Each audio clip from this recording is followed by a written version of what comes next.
Hey everyone, it's OSBA Scott Gerfen. Welcome to the Legal Ledger Sidebar. I'm here with Staff Attorney John Price today. And John, you guys have been getting a lot of questions. You and the Policy Division have been getting a lot of questions about special education model policies.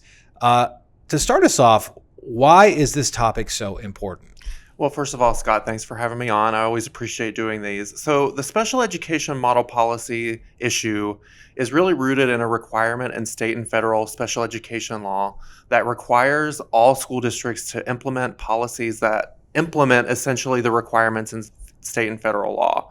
So what the department has done now and has done in the past is create model policies that districts can adopt so that they don't have to actually write their own policies. Even though they are still able to do that, the model policy process is really designed to just give them something that they can adopt fairly easily. So that makes sense. So then why is this topic so timely for districts right now? So the reason that it's really timely is there were some recent changes in the operating standards, and the department just recently released its updated model policy. Initially, the department gave districts a deadline of March 30th by which they had to either adopt the model or a locally developed policy. Recently, because of some issues that I think we're going to talk about, the department has pushed that deadline back to May 30th, which is now the deadline by which districts need to take action to adopt a policy. Although there is also another important deadline that districts are going to want to remember both this year and in future years is November 30th, because that is going to be the ongoing deadline by which districts are going to need to submit verification of their policies in the future. So it sounds like this is why you're getting a lot of phone calls then. And what are some of the issues with the model policy? That's a great question. So there are a few. So we've done a lot of work in this area through the Ohio Council of School Board Attorneys Special Education Roundtable, which is a group of really great attorneys that routinely represent Ohio's school districts and special education issues. And we've identified at least 4, maybe more issues with the model policies.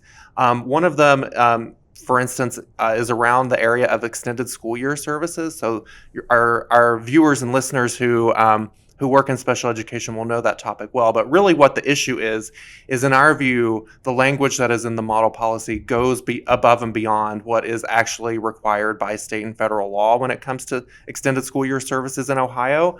And our concern is that districts may be exposing themselves to additional liability if they adopt the model policy language as is.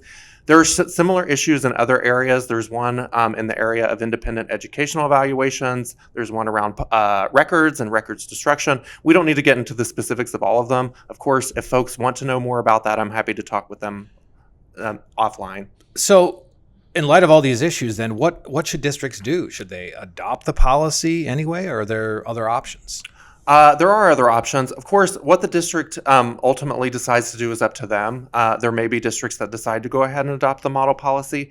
But in order to try to fix some of these issues, we've partnered with some of the same attorneys that I was talking about before in the Special Education Roundtable to come up with a model resolution that districts can use to sort of adopt the model policies without the language that we find problematic, or modifying the language that we think is problematic. And essentially what that is doing in practice is the district is taking the path of adopting a locally developed policy by saying, our locally developed policy looks exactly like your model except for these changes. So that is certainly an option. It's one that we have pushed out to our OSBA policy subscribers.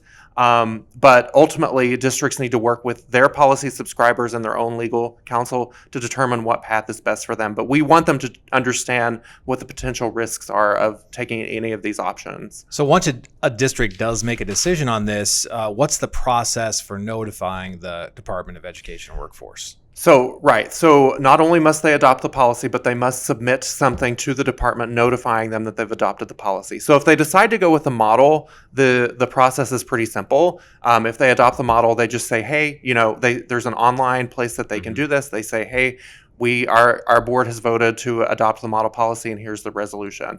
If they decide to adopt the model resolution or take other steps to write their own locally adopted policies, the process is going to look somewhat similar because they have to basically send them notification that we've done this locally developed policy. But then there is going to be a process by which the department looks at that policy to make a determination as to whether or not it actually complies with the law.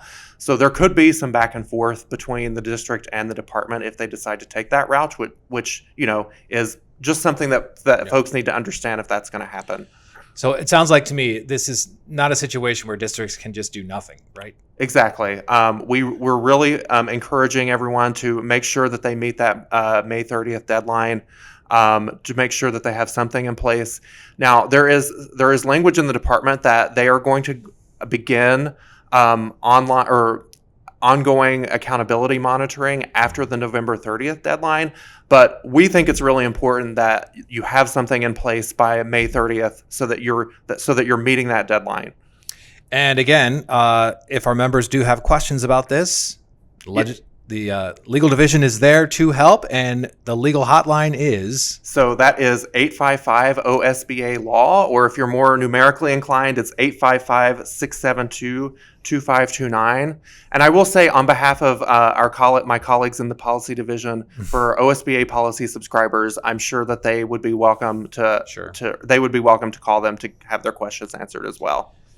John, thanks for all this information. I know it's important stuff for districts to know, and thanks for tuning in to the Legal Ledger Sidebar.